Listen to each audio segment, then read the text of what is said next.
Good evening, Nitin. Good Welcome evening, to the Rajiv. event. Thank you. Such a pleasure to see you after a long time. At least we see it in a virtual world, in a new world, I even though we know. can't meet in person. But I think it's good enough to meet in a virtual. Absolutely. Absolutely.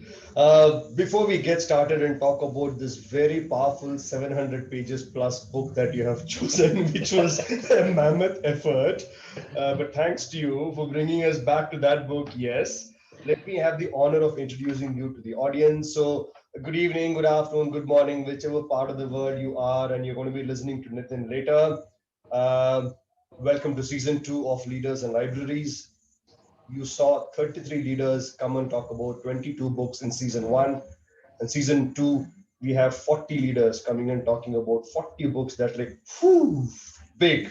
And we have yet another guest today, Mr. Nitin Vyas, Managing Director and CEO of BEUMER India Limited, a decade-long veteran with the organization in the world where 3 years seems to be longevity and loyalty in organizations. 10 years is a misnomer for many young minds who are going to listen to him, but that's a fabulous number of years that he has spent with the organization. Comes with 20 plus years of global experience on multiple platforms, leading organizations, businesses across multiple cross countries, cross nationals, and cultures.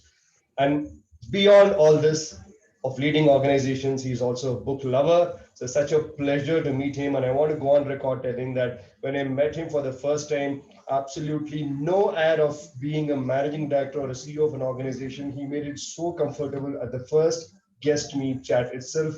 Thank you so much, Nitin. Welcome on board. Thank you, Rajiv.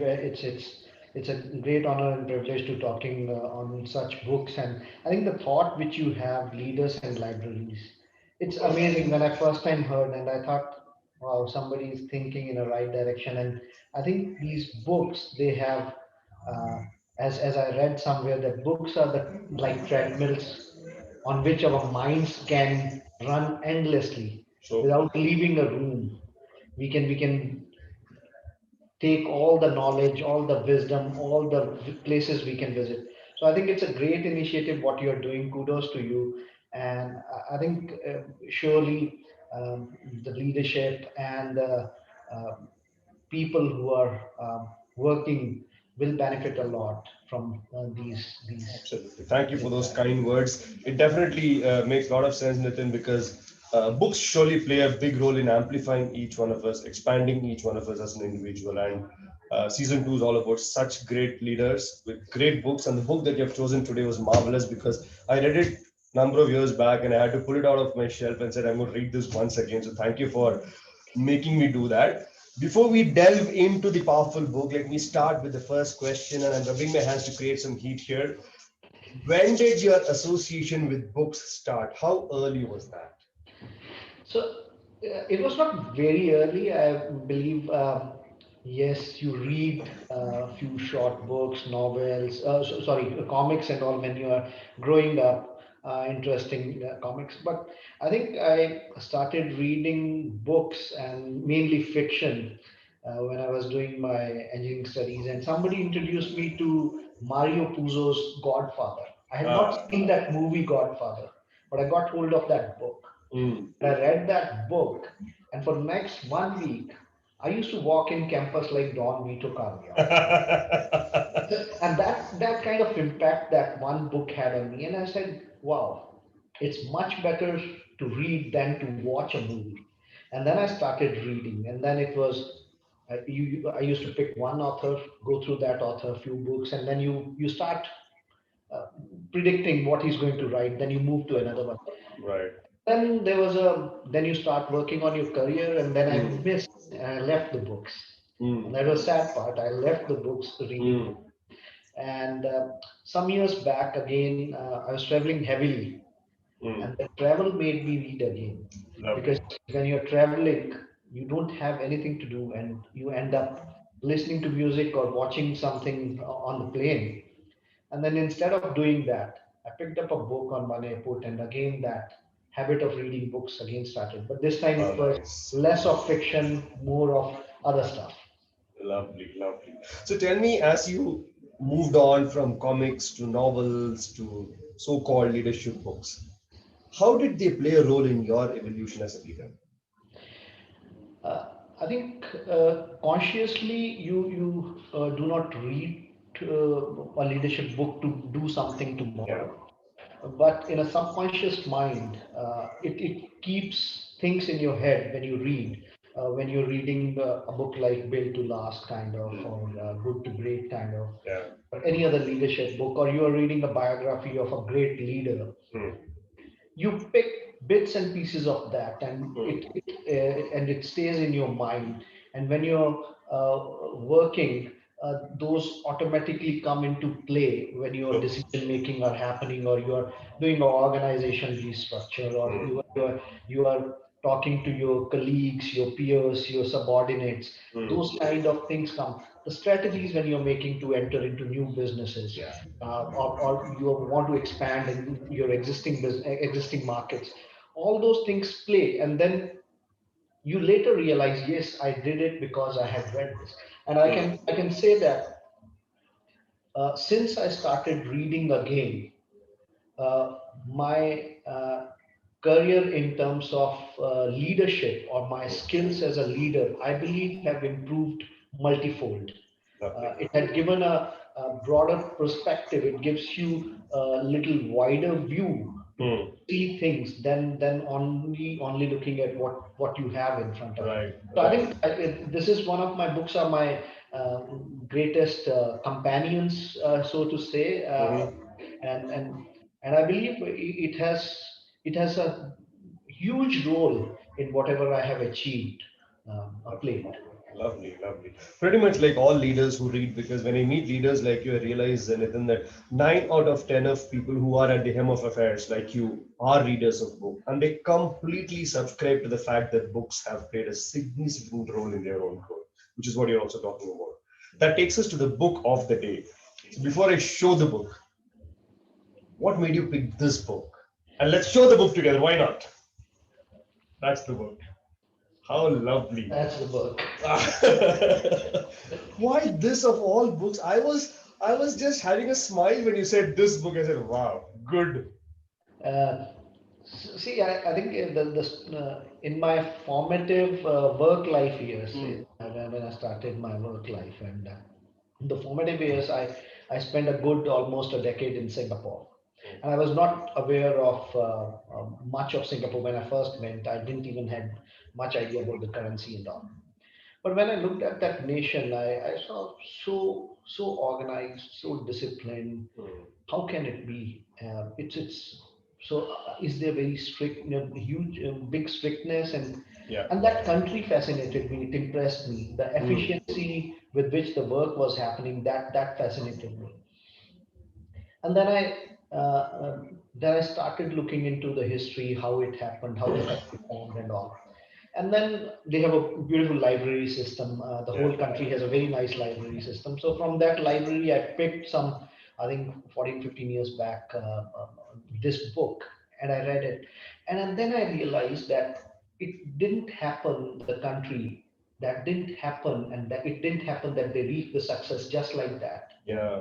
There was a clear way, and there was somebody on the helm of affairs who Hmm. was conducting this orchestra, like there is a Correct. chapter also, was Correct. conducting this orchestra, and it went from a it was termed as a nanny state by many of the Western media also. Hmm. And Mr. Lee Kuan Yew said that I don't care if I am being termed as a nanny state, and it was good. Like a formative years of a child, you control the, and you inculcate the habits of responsibility. Yeah. Before the kid becomes responsible, you don't let the kid to do certain things on its own. Right. And Right. once the kid is responsible, kid turns into adult and does Hmm. the things responsibly. Correct. And that's what I read in the book, that this book made that country which was Hmm. young more responsible, and when it became adult, it was a responsible society. And Lovely. Lovely. why can't we have this book to develop a company, a nation, or anything for that matter? It has got so much lessons. That was the reason I picked up the book. Absolutely. I mean, you have been one of those lucky people who's lived in Singapore. I have traveled there multiple times. and every time it fascinates me because I come from Chennai as my roots, and the country the size of Chennai, and they kind of changed Mr. Pond law brought from a drug spot as a center point of Asia to the country that it became. I think it's crazy. And as recently as I went a year and a half or 2 years back, it said by 2021 or 22, the traffic is going to go underground and it's going to be only environmental kind of vehicles on the top. I said this is madness in terms of vision, and they have the ability to execute it also. It is not just about visioning, and they have It's done it time and again. continuous change is happening, and they are adapting that change and enabling. And same thing is happening in organization. Correct. Organizations need to keep continuously changing and adapting. Absolutely. Superb, superb. Now let's get into the couple of thoughts of the book, right? And I'm going to start with the first one, right? The first chapter, so called, he calls it Going It Alone. And as you read the book, you realize he actually went alone, though he had his council of ministers and all around, but he was still holding that wand as an orchestra man there. From the different areas that he picked up to develop the nation that he talks about, what are few things that leaders can pick up when they are looking at the organization from a balcony view? And you are sitting there and looking at the entire organization of BEUMER, and you have a crazy balcony view of the system. What is your input? So, so if I look at that starting of going it alone and the chapter in the book, so it was he was alone managing it, but also as a nation he was managing as a nation alone, and it was a small nation, Yeah. and there was quite a lot of naysayers around when you Hmm. start. And same happens in the organization when Yeah. you have some thoughts, when you have ideas, there will be a lot of cynical people around you. There will be a lot of Hmm. naysayers around you Hmm. who would like to talk you down Hmm. and will not encourage you enough to go. Hmm. That is the time you need to have a thoughts very clear, and you need to set your priorities. And Hmm. that's what he did for the nation. Same as when you have a vision Right. from that helicopter view or balcony view or 36,000 above the sea, Hmm. you're having that view. There will be a lot of people who will be talking you down, who Hmm. will discourage you, but have your thoughts clear. Hmm. Keep an eye on vision and set your priorities. Hmm. And when you're starting, a simple Maslow's hierarchy, what you're looking for is a simple security for your people, for your teams. They feel Yeah. secure. They feel that they can live in here. They can participate in what they are working.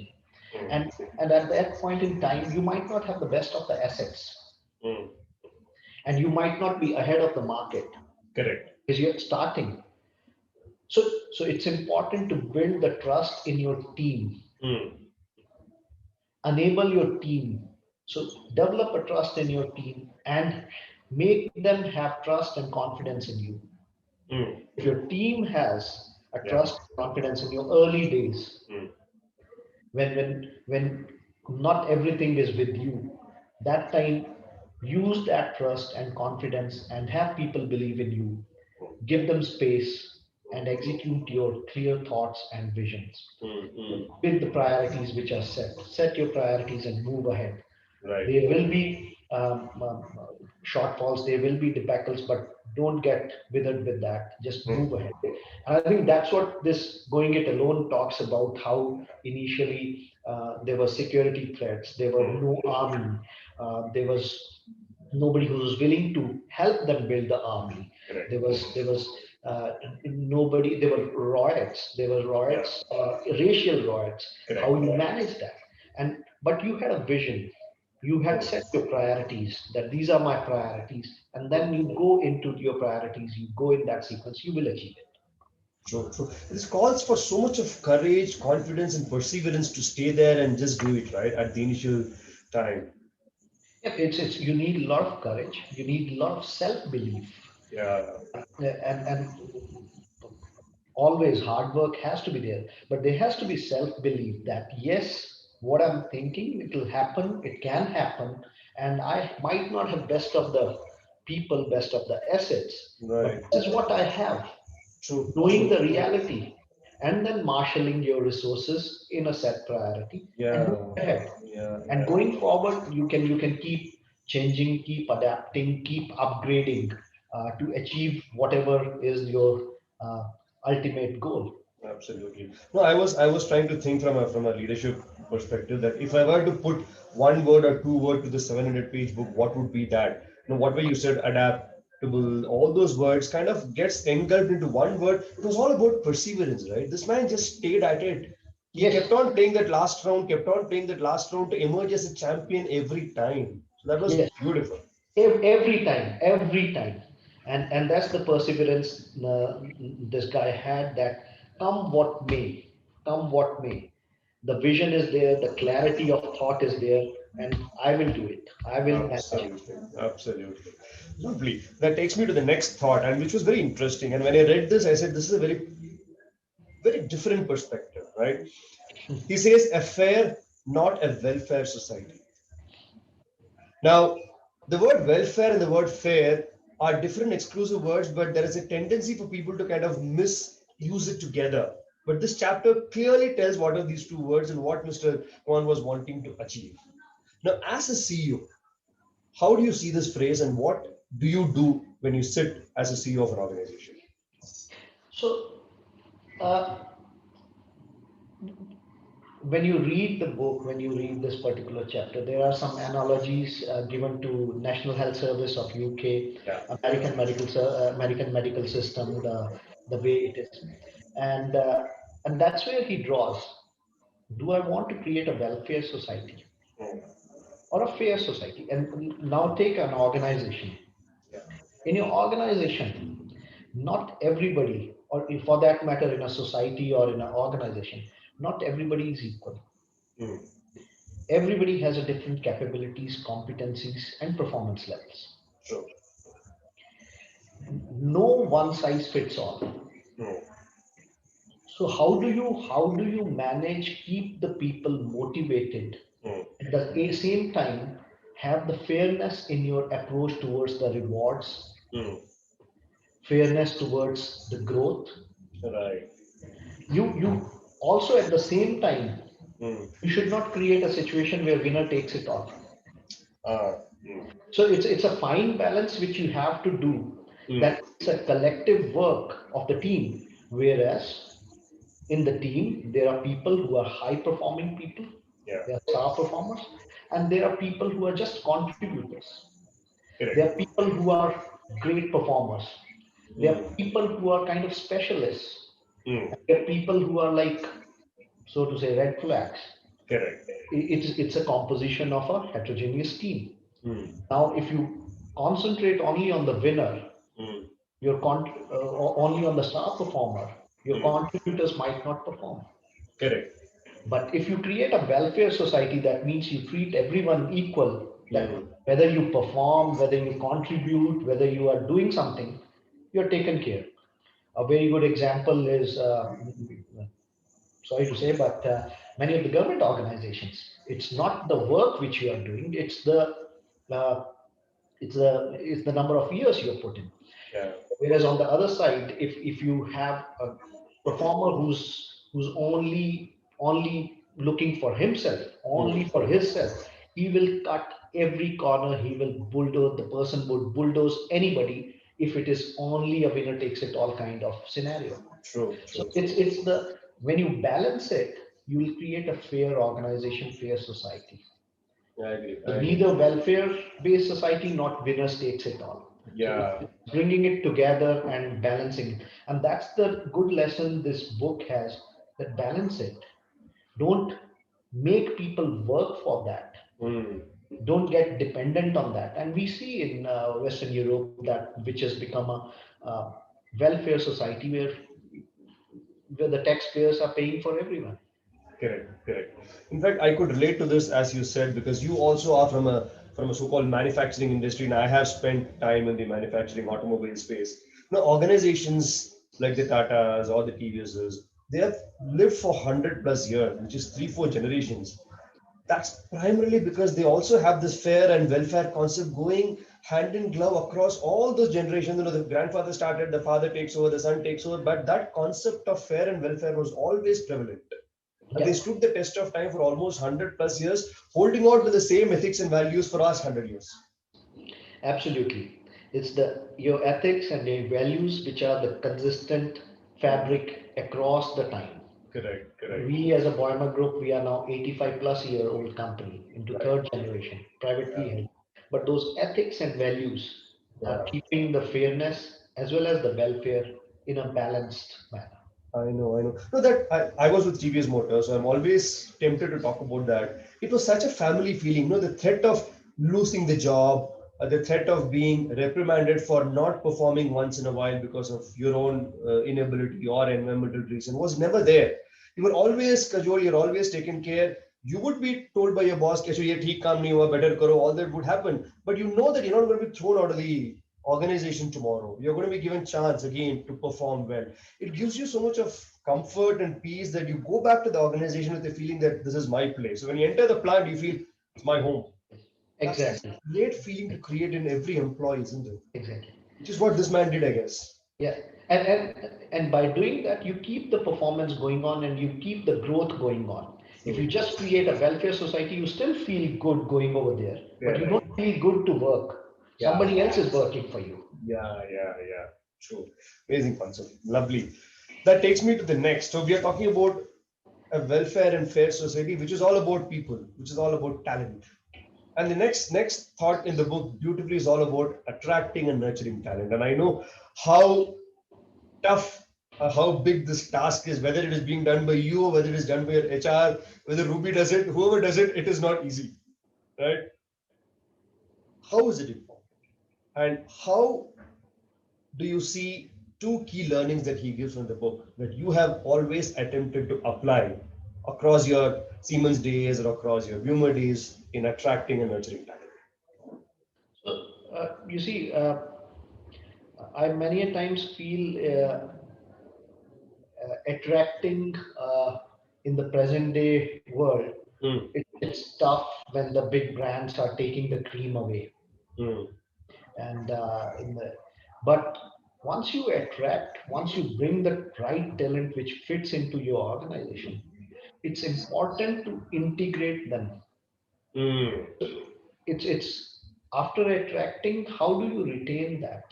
mm. How do you integrate into the fabric of that company, into that into and like the book said, when they were attracting the talent Mm. from all across the world, from the universities, when they were picking the scholars, they had a group of people dedicated to integrate them socially into the country, Correct. so that you have a belongingness. Mm.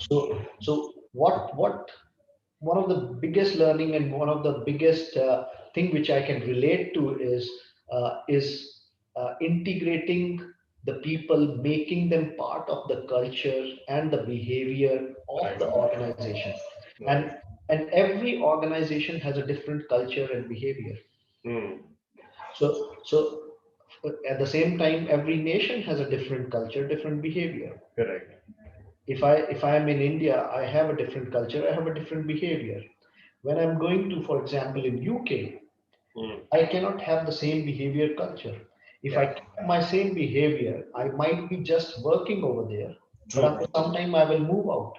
Mm. If I get integrated into the social fabric of that country, I'll Mm. stay longer.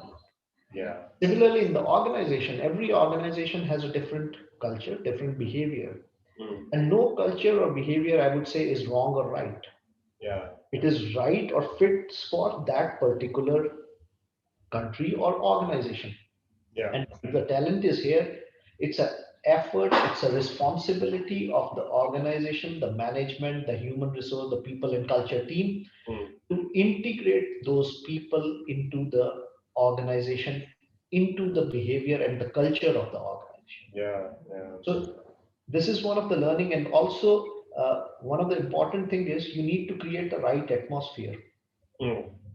when you are attracting the talent, when you're nurturing the talent, when you're getting directly from the school or lateral entry, you have to create a right atmosphere, right guidelines, right support system, Mm. so that they feel comfortable to do Yeah. and give their contribution. And never forget, and during this all this time when they are getting nurtured and they are starting to contribute or they are continuing to contribute, Mm. don't forget to thank them as many as times you have to. You should keep thanking them for their work. Mm. And and and in this, don't always look for somebody who is not smarter than you. And Mm. when you are attracting the talent, try to attract talent which is smarter than you. Surround yourself with much smarter people. And Yeah. that's what that country did. They had a defined talent pool. They had to attract a talent pool which was better than them, who Right. can take and then better than them and get integrated into the social fabric of the country and Mm. take the nation up. Same as for the organization. Yeah. Don't bring the talent which is already present in your organization. Bring in which is much better. So Mm. surround yourself with smart people or smarter people and get them integrated. And that's the two or three key learnings what Lovely. you have from attracting, nurturing the talent. Yeah. And don't shy away from making some tough calls and decisions when you are doing. Maybe when many a times what happens is when you are attracting a talent, you are stopping away from attracting a talent or taking the talent into company, Mm. uh, hoping that what my current team will feel, the backlash of Yeah. that. Yeah. Yeah. I'm bringing something much smarter, Mm. maybe at higher salary levels. Mm. Uh, but if you are convinced, again, the self belief, the perseverance, if you know, if you believe this is the right thing to do, don't shy away from making that decision. Mm. Decisions have to be taken. If you don't take, you cannot grow further. You will stay at that. So Correct. there will be some unpopular decisions you have to do, and you will do. And that's what in the book, or in this particular chapter, the first some pages, I believe it's talking about his 1983 National Day speech, where he said that Singaporean men are not marrying better educated females, and that's reducing the talent pool what they have in a country, which was such a controversial statement to Absolutely. give by a national leader on a national day. And but that was required to stir the things up. So as a business leader also, don't shy away from taking some tough calls when you are bringing the talent in. Yeah. In fact, that controversial statement when he said he was right and proved it through his 1960s, 70s data and the 80s data, saying that if not two parents, even if one parent is educated, that child is going to contribute to the country. What was interesting for me, Nitin, as I was reading that, is though it was talking about nurturing talent and one parent education, then child being education, the why or the larger purpose was always making the child in the future contribute to the nation. I mean, I was Yes. like amazed at the distance of the runway that he's able to see through. These two couples, the couple should get married. They will have a child. The child will grow to contribute for the Singapore, whether I'm going to be alive or not alive. That was magnificent for me. And that's the statesman, and you will find in the last millennia hardly a statesman like him You know, who had the vision and the courage to do it. There would have been people who had the vision but yeah, not courage enough to do it. correct. It takes a lot to make such a decision, such a statement. Yeah, It's not only to have a vision, but to execute that vision. And that's this guy had. And I, that's the last millennia, I believe, hardly there were statesmen like that. truly agree. Absolutely. When we look at our own families, a family which has not had education, it just moves, then suddenly one family or one father is able to give education to the son or the daughter. After that, the entire progeny is taken care of, which is what this man Exactly, did. exactly. It's and this is so important, and education, and that's where the whole talent thing in the book also is talking about the education. Education is one thing which nobody can steal from you. Correct. It stays with you. the knowledge which you gain from the education. So always convert your education into knowledge. Correct. So many times education should not just be for the marks, for Yeah. the degrees. It has to convert into knowledge. And that's what this debate in the book was all about when he Mm. stirred in 1983 in his National Day speech. Uh, and same, like, you need to know, and another lesson when we are talking about this, another lesson which triggers to me, that in the organization you need to know, one of the takeaway from that chapter is when to stop and when to start. Mm. And when I read in early days, 1960s, 70s, they had a two-child policy that stop at two. Yeah. And over the years, as the growth happened by late 1970s or 80s, Mm. they started saying have four kids. Yeah. There were benefits, tax benefits on third child, fourth child, because the balance was not there. They wanted Correct. to have, they needed to have to sustain the economy 2.1 child per family. And that's what it was. When to start, when to stop, you should Mm. know. Mm. You should attract the talent, but not only attract, but nurture them and integrate them. You need to also surround yourself with smarter people, better talent than what you have around you. Yeah. And don't be scared when you are making certain tough calls in managing that talent pool. Lovely, lovely. Thank you for articulating that so very well. Which brings us to the next thought. And we come from a country where, unfortunately, the word corruption seems to be being spoken left, right, center by everybody, because Article 14 gives the freedom for every citizen in India to speak, right? Freedom of expression. We can keep talking and we keep doing it. Unfortunately, it's also happening. As recently, yesterday, I read a news where one of the railway officers was caught for picking up 1 crore of bribe for giving favor to a private company in one of the North Frontier Railways. And I felt this sad because my father is an ex-civil servant. He worked for the railways. And the only thing that he earned through the entire service was a name. I keep teasing him, थोड़ा पैसे वैसे कमा लिए होते तो you would have had a better life. नान कमा के रखे हो क्या करूंगा उसको रख के? Nothing I'm getting out of it. So I keep teasing him sometimes. He's 77 today. But if I can bring that to what this man talks about, he says keeping the government clean. Now, the word corruption has got a different meaning when it takes the position into a corporate world. If I leave the governmental definition aside, in terms of living the ethics, living the values of the organization, how have you worked with your team reporting into you always in building that clean team under you? Sorry, maybe a lofty question, but I was No, kind no, no, but it's I had to put my thoughts. It's not one of the easiest questions to answer, and the reason is the opening statement of your question, which you gave an example of railways, and that's what when you put this first pretext to your question, that railways, and then you put the question, then you have to put your thoughts together, where in the society or where in the geography you are.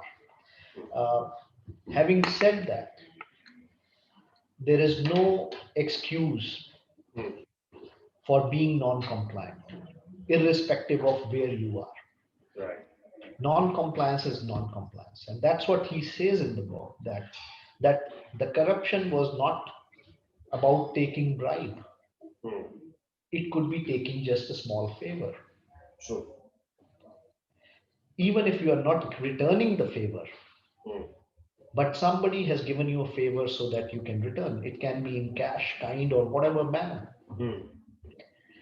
And uh, and also it talks in the book, and which is so I feel it is kind of deja vu every day in India. Uh, it says it is. I read it. I had noted down this Please, particular. please, please read it. It is easy to start off with high moral standards, strong convictions, and determination to beat down corruption. It Hmm. always starts with very high. But it is difficult to live up to the good intentions unless leaders are strong and determined enough to deal with all transgressors. And the word all is very definitive. Yeah. It's not about you can be selectively doing your anti-corruption crusade, Correct. it has to be all. It has to take all. It is many a times tough. I say no here, I say yes here. Mm, And you need to lead by example. You need to be in the front. mm, And you and it's and you will have over the period when you're doing either a business or doing any other thing in a normal society when you're uh, driving on the road, and he gives examples of traffic police also, and when you're driving on Indian roads, uh, you will be tempted that why should I pay a fine? I'll yeah. just pay. So this is also a very small form of corruption, but it Correct. is a corruption.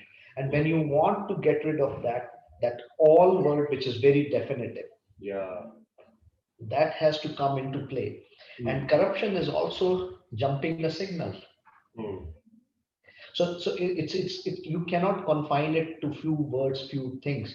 But how do you work in an organization to ensure that this is not happening? yeah. You need to set examples. You need to prevent it.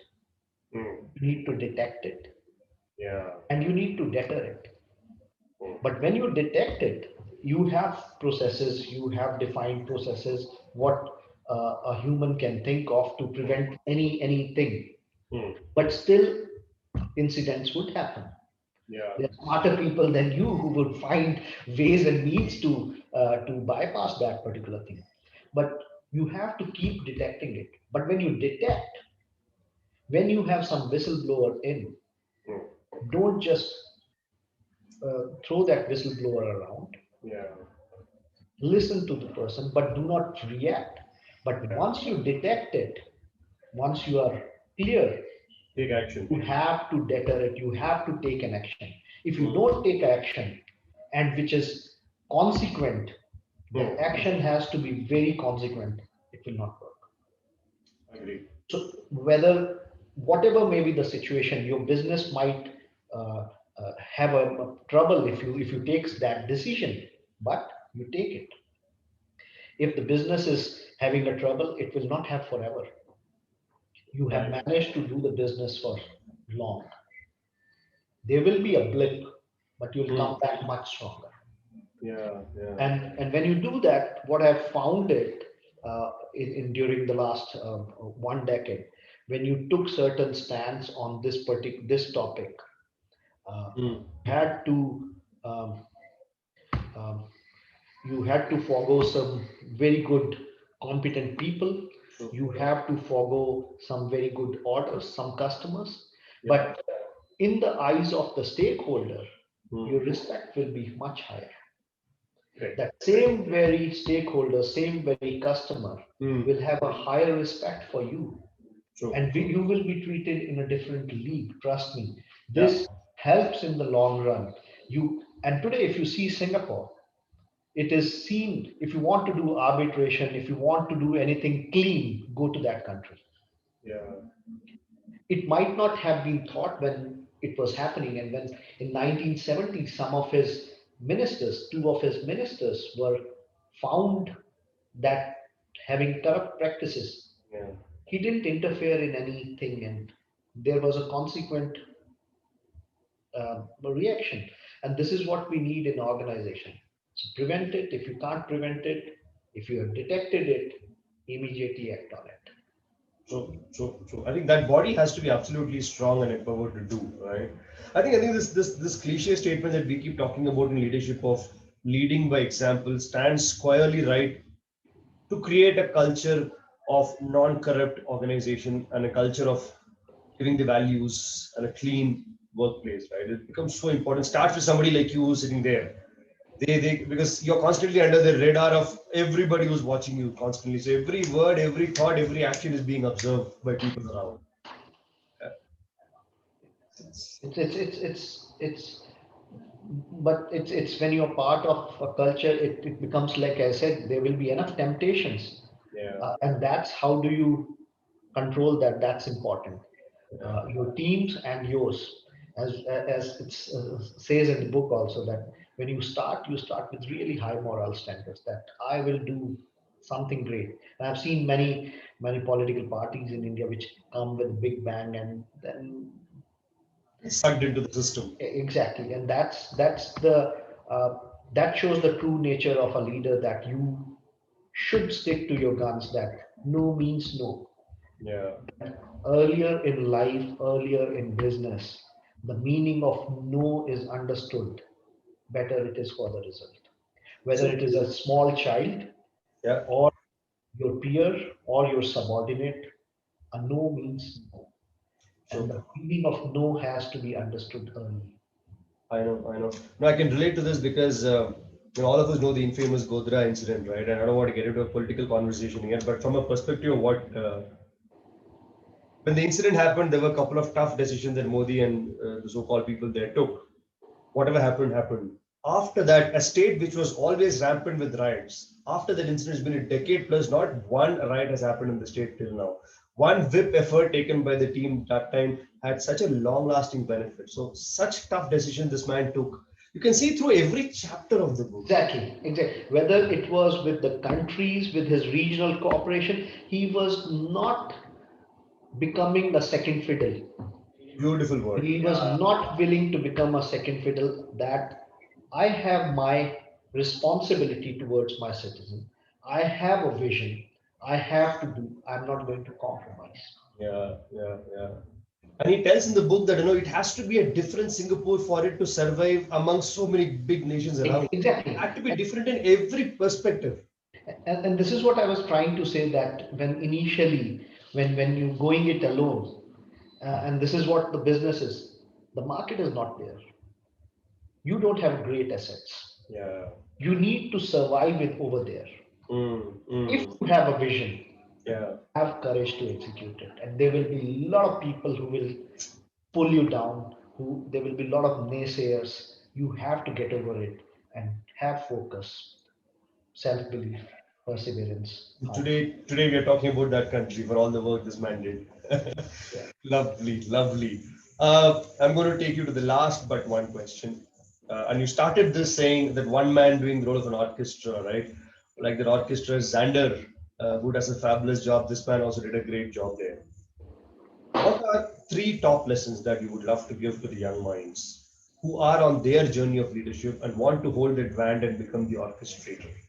Three lessons from your own journey plus the book. See, so first of all, have a right selection of the team, who is not only committed to you, to the task, to the vision, but also has right knowledge. Hmm. That means knows the instrument what to play. When you're going to conduct the thing, he Yeah. knows the instrument, what instrument. So pick your team who has the right knowledge, and who has the, so you have a right selection of the team. Right. Second, if you are a conductor, you are the leader, it's important for you to know the basics of that those tasks. Yeah. You might not be expert in playing that instrument, but you Hmm. need to know the basics of that. True. You can't be just having the helicopter view and sitting in the helicopter. And that's where I have this word, for many times I use this. You have two kind of managers, two Hmm. kind of leaders. They are hands-on managers, and they are fingers in manager. So if you want to be a good conductor, be a hands-on manager. Yeah. But don't become a fingers in, because Correct. when you are fingers in, you are trying to do somebody else's job, and that will not happen. If you have selected right people, let them do the job, but you know when they are going wrong and when they are going right. Hmm. So this is how you conduct an orchestra. Third, keep upgrading your skills, your team, your Right. people, your knowledge, and have a good understanding of the curve. Hmm. Trying to stay ahead of the curve. Don't follow the curve. True. If you want to conduct an orchestra, you need to know what is my next note which is going to come. Hmm. Which are Hmm. the next three notes I have to do. I Correct. need to be aware, and I need to know how my people are going to behave on that note. So I True. need to know where I have to reduce, where I have to go high. And Hmm. that's staying ahead of the curve, having the right selected team, and being a Hands on hands-on and manager, not fingers in. I not like it. I thinking. would have borrowed that from you. Seriously. Yeah, that's all right. Thank you so much. That's really very, very important because you're sitting at a spot and you have a climate to manage above you and you have a climate to manage below you. So these three things become very, very important, as you said, to be the right orchestrator of the entire game of the organization, right? Now, this is from the book. This is fantastic conversation. For interest of time, I am looking at the watch to stop it. Else, I would love to keep talking about this man, but I'll let go of you with my last question. Leave the book aside. Nitin, with all the years of fabulous experience you have had, having worked with multicultural, multi fabric people across, which definitely is a big plus to many leaders who are still working in one land and they're looking at moving to multiple lands and explore themselves. With all that experience, if I distill that and filter it into a glass, two razor sharp bull's-eye advice that you would give to the young minds. Discipline. Lovely. For me, the first and foremost is discipline. If you have not a good discipline in doing whatever you are doing, if you are not disciplined, you might not be responsible, you might not be reliable, you might not be professional enough. So discipline will automatically inculcate responsibility, sense of responsibility, and sense of reliability into you. So I think it comes in a pack. The discipline, responsibility, and reliability comes in a pack. Yeah. So if you are disciplined, rest of the things will come. Second is all this time keep trying to see uh, how you can be more efficient, more productive than yesterday. It's I'll just move away from No a little problem. bit of the side. No I problem. like one line which I say many a times that I saw it in an advertisement and which has stuck with me forever. When was the last time you did something for the first time? And that's the thing that are you keep on doing the same thing or are you improving yourself productivity and Yeah. productivity and efficiency is a marathon Yeah. with a no finish line. Yeah. So if you keep your discipline high, keep your efficiency and productivity getting improved every day. Every day try to improve yourself. If these two things you do, you can succeed. And for me, uh, I have mentioned somewhere, I see leader in a janitor and also in a CEO. Both Right. can be leaders in their work if they are efficient and if they keep improving the way they do Absolutely. to make the organization run in an auto mode.